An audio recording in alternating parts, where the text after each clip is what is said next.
Silakan duduk Bapak Ibu Saudara, selamat pagi, Shalom. Hari ini kita akan belajar kebenaran firman Tuhan, yaitu kasih dalam pergaulan. Kita langsung saja membuka Alkitab kita yang terambil di dalam 2 Korintus pasal yang ke-6 ayat 6, 2 Korintus pasal 6 ayat 11 sampai pasal 7 ayat 1. 2 Korintus pasal 6 ayat 11 sampai pasal 7 ayat 1. Kalau sudah ketemu, kita dapat baca bersama-sama. 2 Korintus pasal 6 ayat 11 mulai 2-3. Hai orang Korintus, kami telah berbicara terus terang kepada kamu. Hati kami terbuka lebar-lebar bagi kamu, dan bagi kamu ada tempat yang luas dalam hati kami. Tetapi bagi kami hanya tersedia tempat yang sempit di dalam hati kami. Maka sekarang supaya timbal balik, aku berkata seperti kepada anak-anakku, bukalah hati kamu selebar-lebarnya. Janganlah kamu merupakan pasangan yang tidak seimbang dengan orang-orang yang tak percaya. Sebab persamaan apakah terdapat antara kebenaran dan kedurhakaan? Atau bagaimanakah terang dapat bersatu dengan gelap? Persamaan apakah yang terdapat antara Kristus dan Beliau?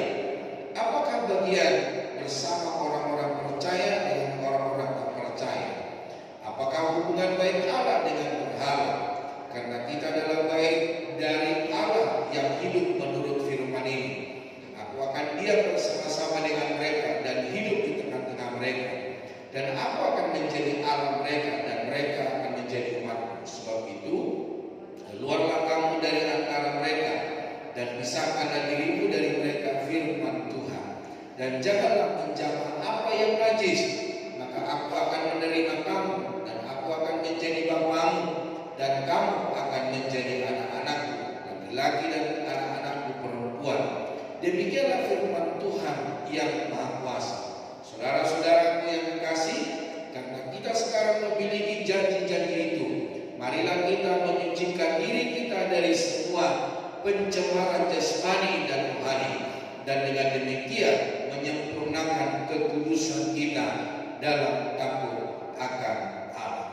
Nah, Bapak Ibu Saudara-saudara Tuhan, kehidupan iman tidak dapat dipisahkan dari pergaulan sehari-hari.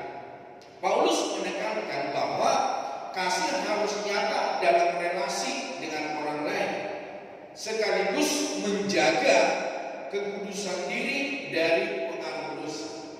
Jadi kita bisa bergaul, kita bisa berteman, tetapi hati-hati jangan kita terikut dari kelakuan mereka.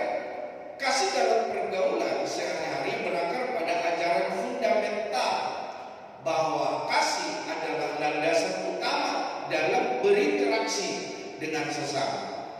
Kasih mempersatukan manusia dan menciptakan lingkungan sosial yang sehat, suportif dan saling menghormati. Di dalam 1 Korintus 13 ayat yang ke-13 berkata, demikianlah tinggal ketiga hal ini, yaitu iman, pengharapan, dan kasih. Dan yang paling besar di antaranya ialah kasih. Jadi kasihlah yang terbesar, kasihlah yang terutama, kasihlah yang terpenting baik di dalam hukum Taurat, pengiringan kita kepada Kristus Yesus, Bapak Ibu Saudara. Nah, mengapa kasih penting dalam pergaulan? Yang pertama, kasih membangun hubungan yang sehat. Lewat kasihlah kita dapat menjalin hubungan antara satu dengan yang lain. Kasih adalah fondasi untuk memelihara hubungan yang sehat, baik dalam keluarga, pertemanan, maupun komunitas yang lebih luas.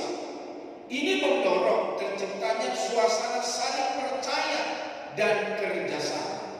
Kalau kasih sudah tidak ada, maka hubungan antara satu yang lain akan putus, persahabatan akan berpisah, saudara. Bukan hanya itu, yang disebut suami istri juga akan bisa berpisah kalau kasih sudah mulai luntur, Bapak Ibu Saudara. Nah, kasih adalah ciri khas orang percaya. Nah, kita orang-orang percaya tentu memiliki kasih. Dalam ajaran Kristen, kasih kepada sesama adalah manifestasi dari kasih kepada Tuhan dan merupakan ciri khas orang percaya.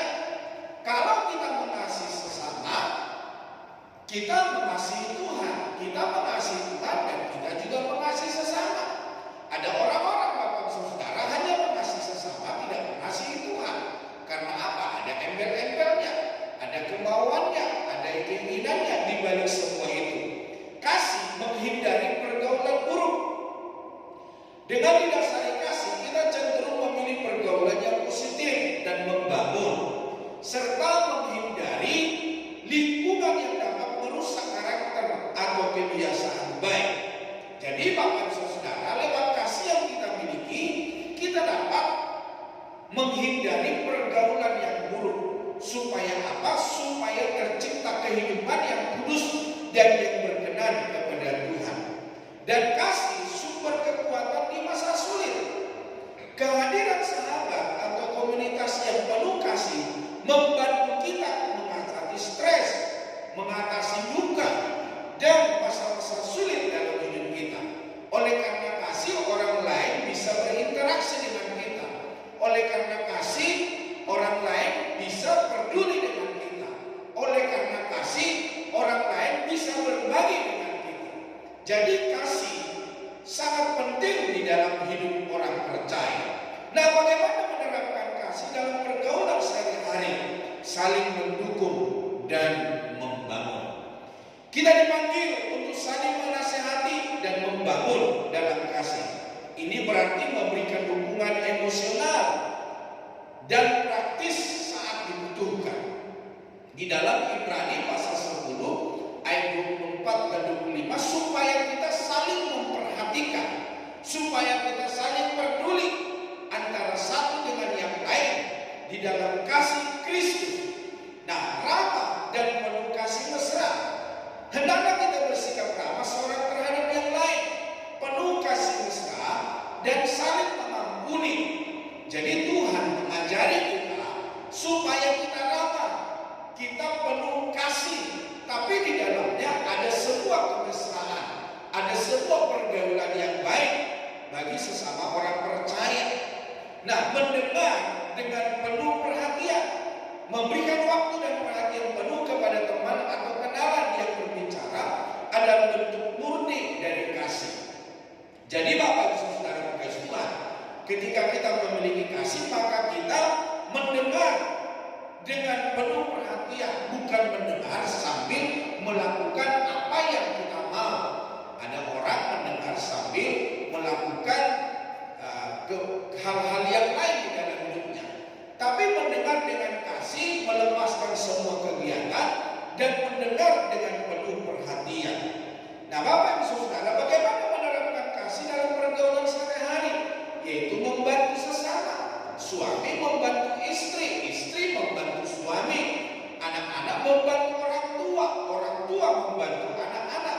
Seringkali saya berkata, saya sebagai suami, saya bukan hanya sebagai raja di dalam rumah tangga, tetapi saya pun mengerjakan tugas dan tanggung jawab kita.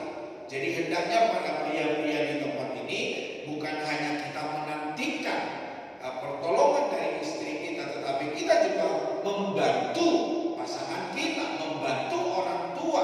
Ketika orang tua menyuruh kita mencuci piring, mari kita kerjakan.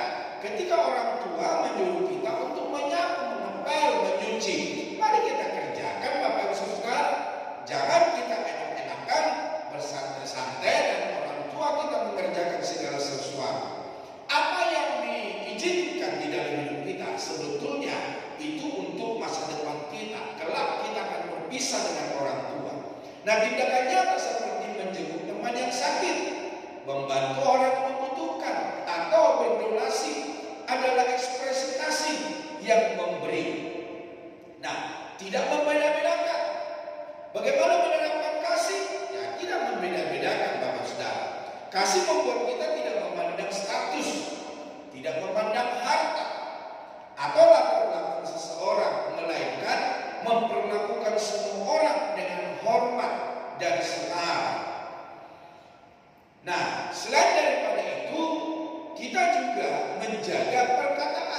Jangan ada perkataan kotor keluar dari mulut kita, tetapi pakailah perkataan yang baik untuk membangun dan memberikan kasih karunia.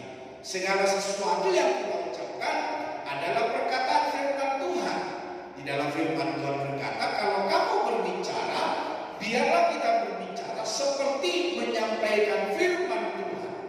Jadi perkataan kita perkataan positif, perkataan kita perkataan yang benar, perkataan kita perkataan yang membangun, menasehati, memberikan semangat, memberikan kehidupan ke orang lain.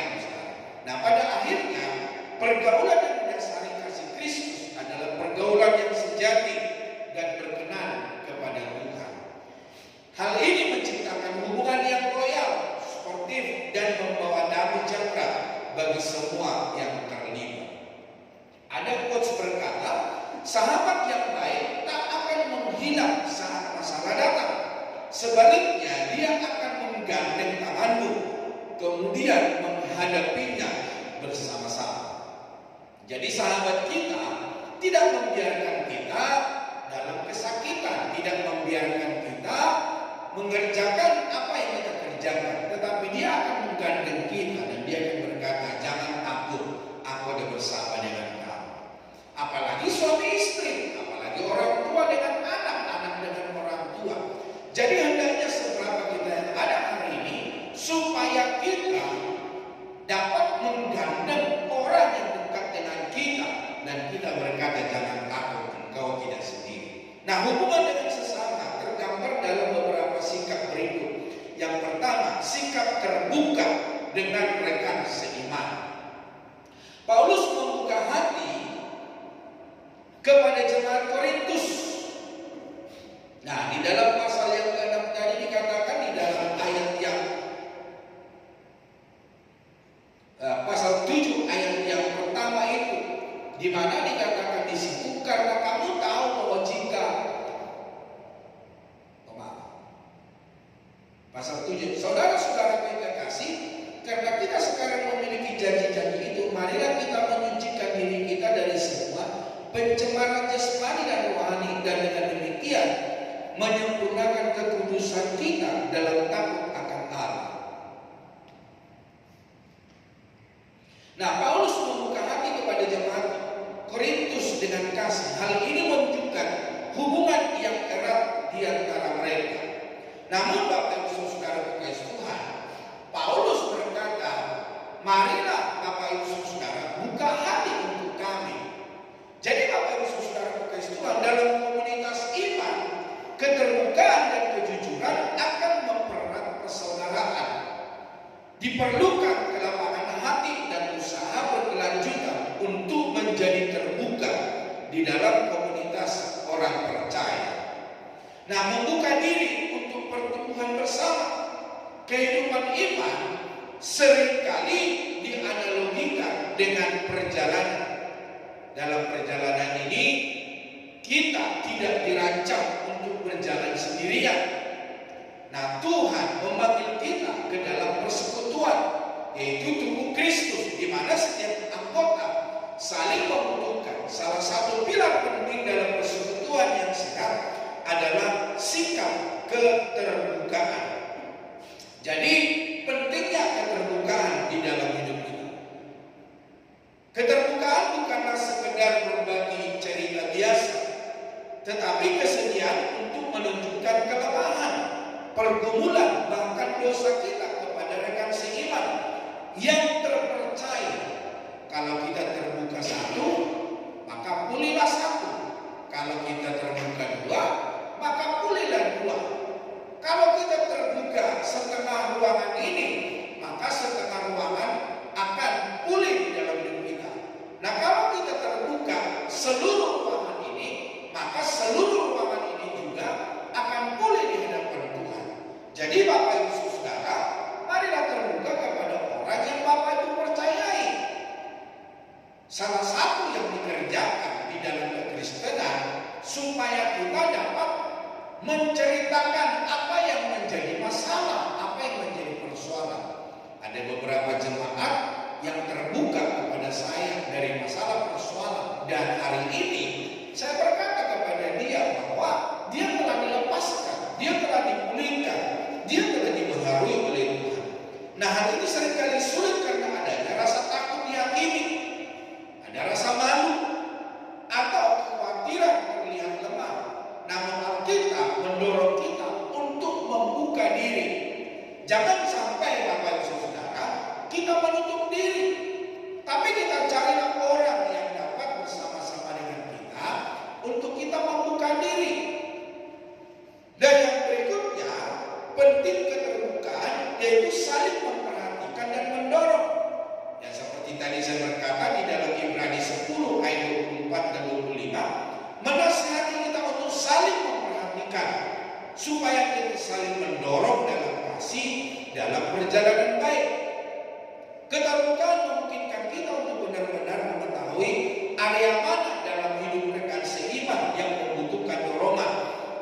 terjadi dalam hidup Bapak Ibu Saudara.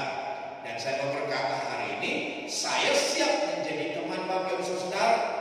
Rahasia Bapak Ibu Saudara akan tersimpan dengan rapat.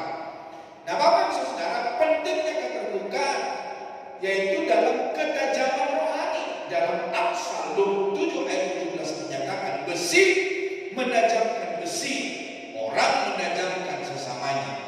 Melalui interaksi yang jujur dan terbuka, kita saling menantang, menguatkan dan membantu satu sama lain untuk bertumbuh dalam iman. Jadi Bapak Ibu Saudara, kebersamaan itu disiapkan atau disediakan oleh Tuhan untuk kita sama-sama bertumbuh, untuk kita sama-sama mengenal, untuk kita sama-sama dapat mengerjakan apa yang kita kerjakan menjadi berkat bagi orang lain. Kesembuhan dan dukungan dalam Yakobus pasal 5 ayat 16 mengatakan, karena itu hendaklah kamu saling mengaku dosamu dan saling mendoakan supaya kamu sembuh. Nah, pengakuan dosa dalam lingkungan yang aman dan penuh kasih karunia membawa kesembuhan emosional dan rohani.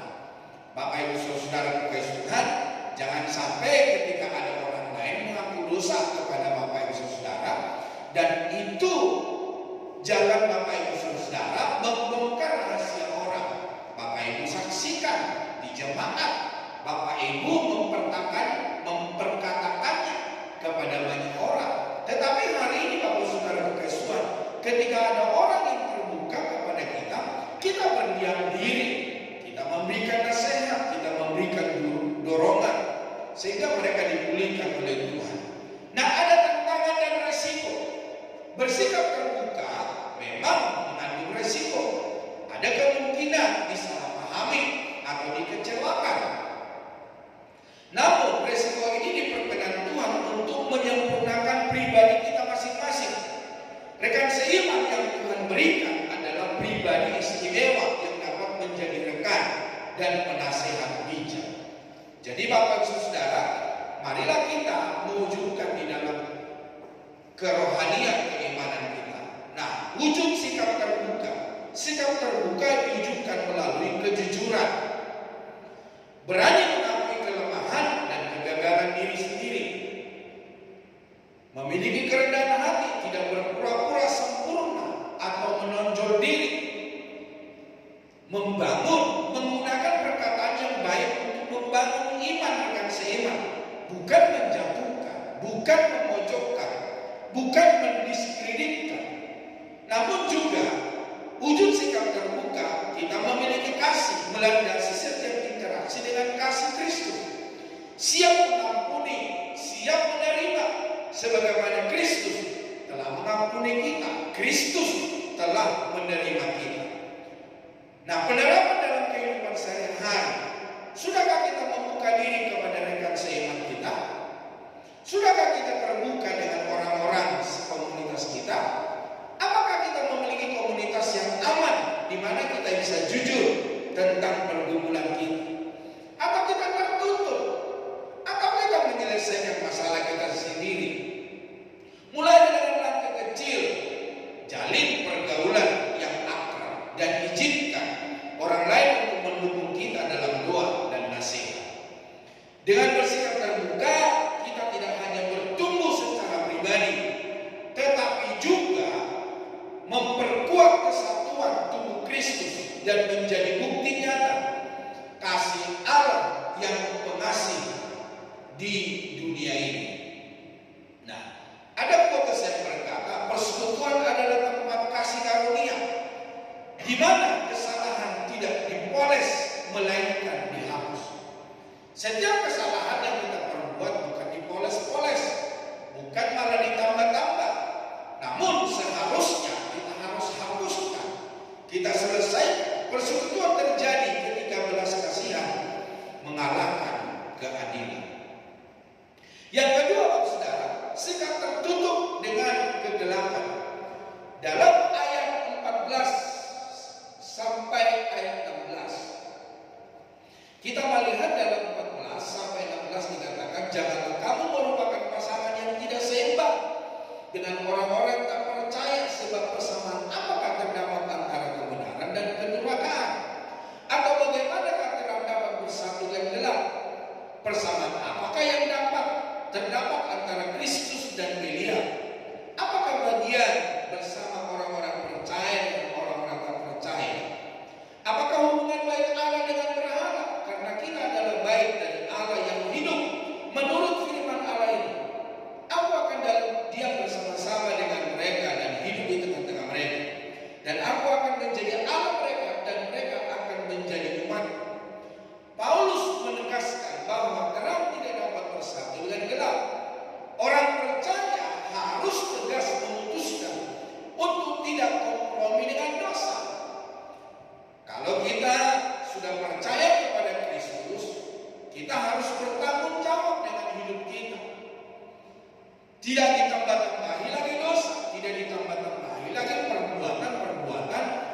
dalam Efesus 5 ayat 11 berkata, janganlah turut mengambil bagian dalam perbuatan-perbuatan kegelapan. Jangan kita ikut-ikutan, saudara. Jangan kita malah menambah-nambah dosa di dalam hidup kita. Nah, kita adalah baik Roh Kudus dalam 1 Korintus 6 ayat 19. Sehingga hidup kita tidak boleh bercampur dengan hal-hal yang menakutkan. Kita harus bertobat. Kita harus menyerahkan hidup kita kepada Tuhan. Nah, sikap tertutup dengan kegelapan dapat diartikan sebagai kondisi di mana seseorang kehilangan arah, terisolasi, dan tidak mendapatkan informasi atau kebenaran yang penting. Sikap ini membawa dampak negatif, baik bagi diri sendiri maupun interaksi dengan lingkungan sekitar. Nah, Bapak Ibu Saudara, kegelapan diartikan ketiadaan terang, ketiadaan pengetahuan, dan ketiadaan kebenaran. Secara harfiah, kegelapan adalah ketiadaan cahaya, dan secara kiasan, kegelapan melambangkan ketidaktahuan, kebingungan, dan keterpisahan dari kebenaran. Nah, sikap tertutup berarti menolak terang, menolak pengetahuan baru, menolak perspektif beda atau masukan dari orang lain. Kita menutup diri dari nasihat orang lain. Kita menutup diri dari apa yang dikatakan oleh orang lain demi memperbaiki hidup kita. Akibatnya seseorang berjalan tanpa panduan yang jelas, tersesat dalam ketidaktahuan diri dalam lingkungan sekitarnya. Akhirnya kita melakukan keinginan daging. Akhirnya kita menyalahi kebenaran firman Tuhan. Mari hari ini kita biarkan terang Kristus. Mari hari ini kita cari informasi bagaimana supaya kita dapat merubah diri. Nah, isolasi dan keterasingan dalam kegelapan, pertumbuhan berhenti. Tidak ada sesuatu yang berkembang di dalam hidupnya tanpa adanya masukan, kritik membangun, atau pengalaman baru dari interaksi sosial. Seseorang cenderung stagnan, malah bisa merosot, bisa menurun, saudara. Mereka kehilangan akses terhadap sumber daya dan informasi yang diperlukan untuk kemajuan pribadi dan profesional.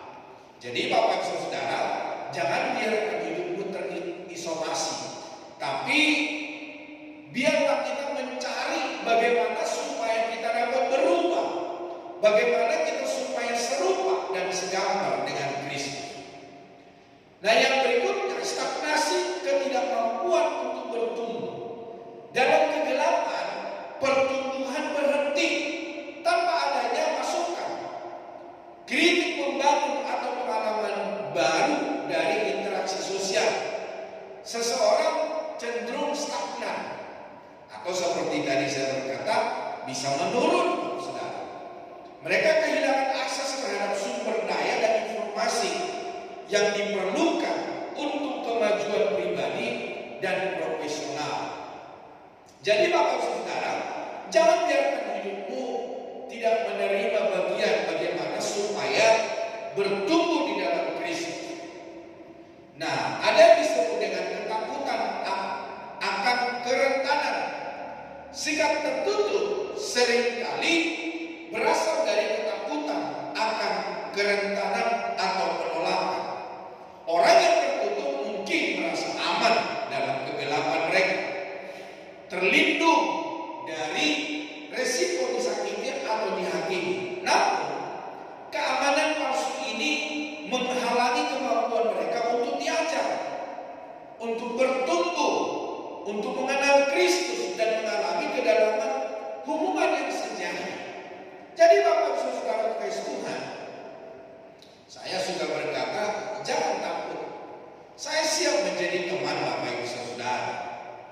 Nah, ada yang berikutnya, ketidaknyamanan dan ketakutan. Seseorang yang tertutup mungkin merasa aman dalam kegelapan, merasa aman dalam isolasinya. Tetapi seringkali ini disertai rasa tidak nyaman, pengap, dan takut akan hal yang tidak diketahui di luar sana.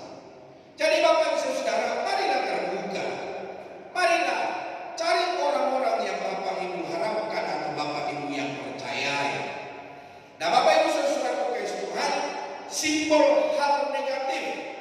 Kegelapan sering dikaitkan dengan kejahatan, kesedihan, dan aspek negatif lainnya. Sikap tertutup dapat memupuk emosi negatif seperti kecurigaan.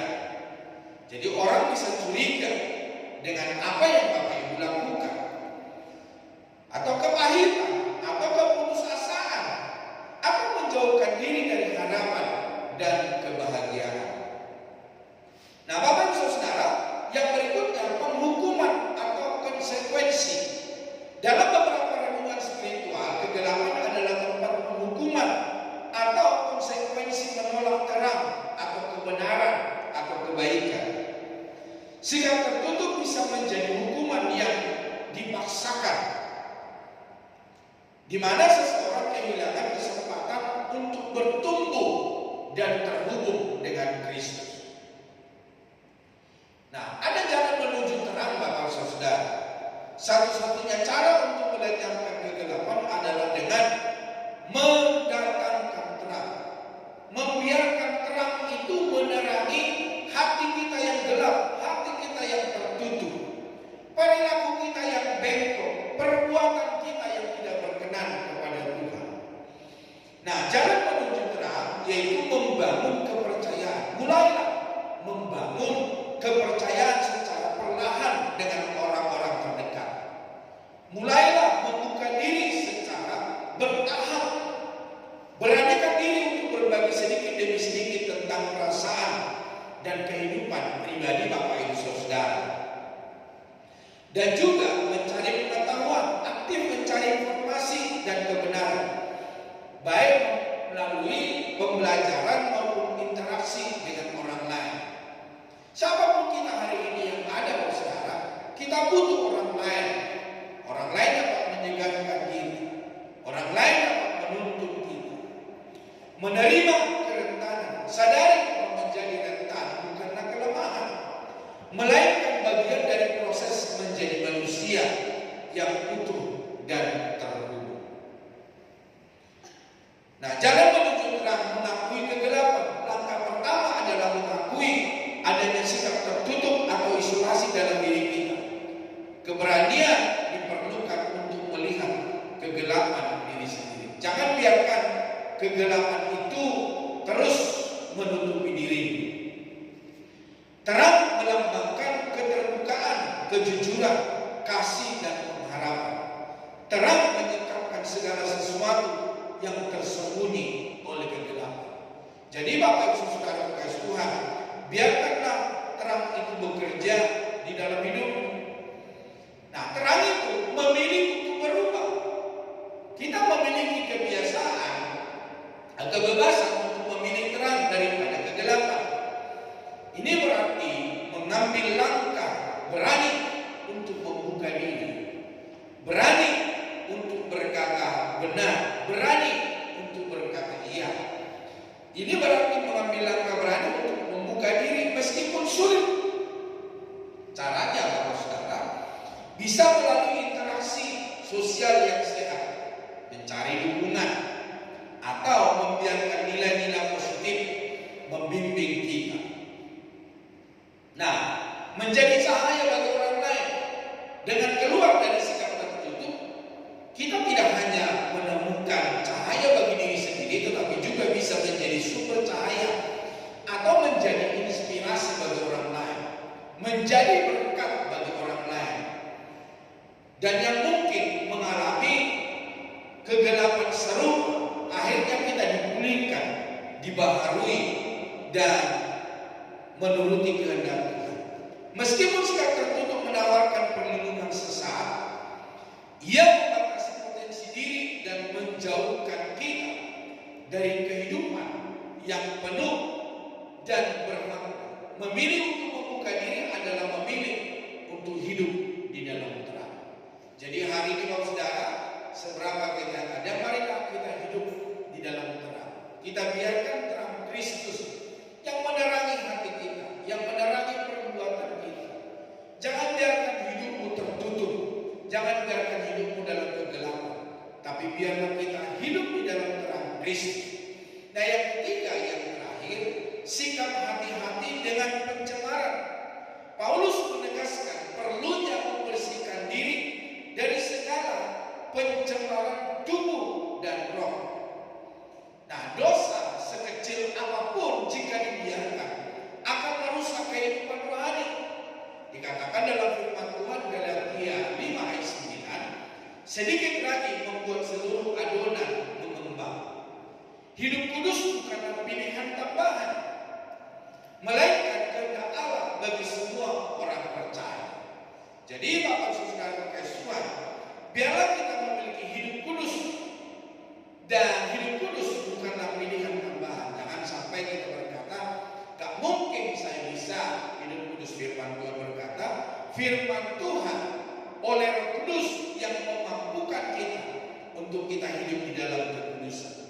Berarti bahwa bagi orang percaya, kekudusan adalah keharusan mutlak dan standar hidup yang diperintahkan Tuhan, bukan sekedar opsi atau saran yang baik. Hidup kudus adalah bagian integral dari identitas dan panggilan sebagai umat Tuhan. Firman Tuhan berkata, kuduslah kamu sebab aku kudus. Jadi karena Tuhan sendiri yang berkata supaya kita kudus, berarti kita bisa hidup kudus. Kita bisa hidup berkenan kepada Tuhan. Nah, hidup kudus bukan pilihan tambahan, melainkan adalah perintah Allah. Alkitab dengan jelas menyatakan, kuduslah kamu sebab aku kudus. Di dalam 1 Petrus 1:16, ini adalah perintah langsung dari Allah yang memanggil umatnya untuk hidup terpisah dari dosa, dan khususnya kita persembahkan untuk hormat dan kemuliaan nama Tuhan. Nah, hidup kudus adalah standar orang percaya. Jadi tidak ada yang dikatakan bahwa kita orang percaya hidup dalam kecemaran, hidup di dalam dosa, namun kita hidup di dalam kekudusan. Hidup kudus adalah standar hidup orang percaya, bukan pengecualian.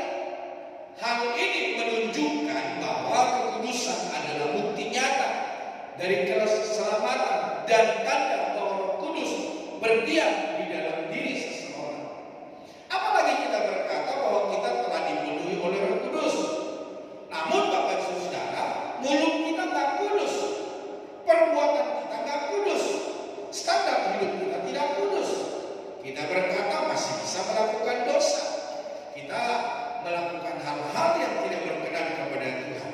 Tapi hari ini, marilah kita melakukan kekudusan,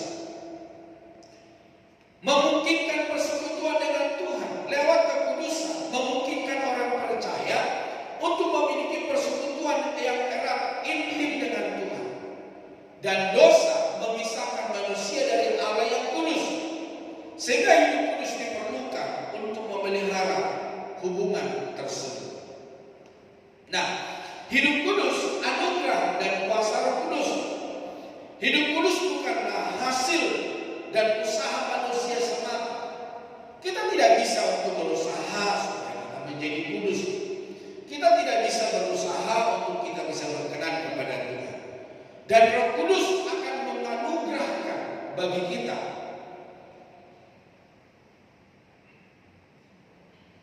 tanpa Roh Kudus mustahil melepaskan diri dari kecenderungan berbuat dosa. Nah, hidup kudus bukanlah pilihan tambahan, bukan pilihan ganda, saudara. Kebenaran tentang kekudusan bukanlah seperti memilih antara pilihan ganda. Mungkin itu di A, atau di B, atau di C. Tetapi kekudusan itu adalah hal yang harus kita kerjakan tanpa ditawar-tawar. Tidak ada pilihan untuk hidup tidak kudus bagi orang yang mengakui Yesus Kristus menjadi Tuhan. Ini adalah kebutuhan mutlak bagi pertumbuhan rohani yang sejati. Nah, hidup kudus yang berarti kita menjauhi dosa. Hidup kudus berarti hidup yang terpisah dari segala bentuk dosa dan kecemaran duniawi. Ini mencakup menjauhi hal-hal yang najis, menjauhi hal-hal yang palsu, menjauhi yang jahat di mata Tuhan, yang merugikan orang lain, yang mengambil yang bukan haknya. Jadi Bapak Ibu Saudara kasih Tuhan, mari kita hidup kudus, mari kita melakukan kehendak daripada Tuhan. Musik boleh maju ke depan. Hidup kudus seringkali menekankan bahwa kekudusan bukanlah sekedar pilihan tambahan bagi orang percaya, melainkan bagian integral yang tidak terpisahkan dari panggilan Kristen. Jadi ketika kita hidup kudus, kita memiliki identitas baru. Setelah menerima Kristus, orang percaya diberikan identitas baru yang mencakup pemisahan diri dari dosa dan mengabdikan diri kepada Tuhan, yang artinya kita dikhususkan, kita dikuduskan. Firman Tuhan berkata bahwa kita ini adalah anak-anak terang, kita ini datangnya daripada kerajaan surga. Jadi kita ini dipisahkan, dikhususkan menjadi orang-orang yang kudus. Hidup kudus, kita memiliki kesaksian hidup. Kekudusan dalam kehidupan sehari-hari menjadikan kesaksian yang kuat bagi dunia yang mengamati kita. Jadi orang dapat melihat kita, orang dapat berbicara tentang kita, karena kita melakukan kekudusan, kita melakukan perkenanan Allah di dalam hidup kita. Kekudusan persiapan untuk kekekalan. Dipercayakan kekudusan, tidak seorang pun akan melihat Allah. Di dalam Mazmur 24 ayat 3 mulai dikatakan, siapakah yang boleh naik ke atas gunung Tuhan? Siapakah yang boleh berdiri di tempat yang kudus? Orang yang bersih tangannya dan murni hatinya, yang tidak menyerahkan dirinya kepada penipuan dan yang tidak bersumpah palsu. Dialah yang akan menerima berkat dari Tuhan dan keadilan dari Allah yang menyelamatkan dia. Jadi Bapak Ibu Saudara Tuhan, tidak ada seorang pun melihat Allah tanpa kekudusan. Tidak ada pun seorang melihat pertolongan Tuhan tanpa perkenanan kepada Tuhan. Jadi hari ini kalau saudara Tuhan, marilah kita hidup kudus. Marilah kita hidup berkenan kepada Tuhan. Marilah kita menyenangkan hati Tuhan. Nah, Bapak Ibu Saudara Tuhan, hidup kudus anugerah dan upaya. Jadi hidup kudus dimungkinkan oleh anugerah. Hidup kudus oleh kasih karunia Tuhan melalui Roh Kudus yang memampukan orang percaya untuk menolak dosa dan mengejar kebenaran. Meskipun tetap membutuhkan upaya dan ketaatan yang disengaja dari individu. Jadi kesimpulan, hidup kudus adalah panggilan hidup bagi setiap orang Kristen, bukan sekedar tambahan opsional, karena Allah yang memanggil kita adalah kudus adanya. Marilah kita menjadi orang-orang yang kudus, orang-orang yang berkenan kepada Tuhan, melakukan kehendak Tuhan, hidup berkenan, hidup melakukan kehendak Bapa di surga. Amin. Tuhan Yesus memberkati. Mari kita sama-sama bangkit.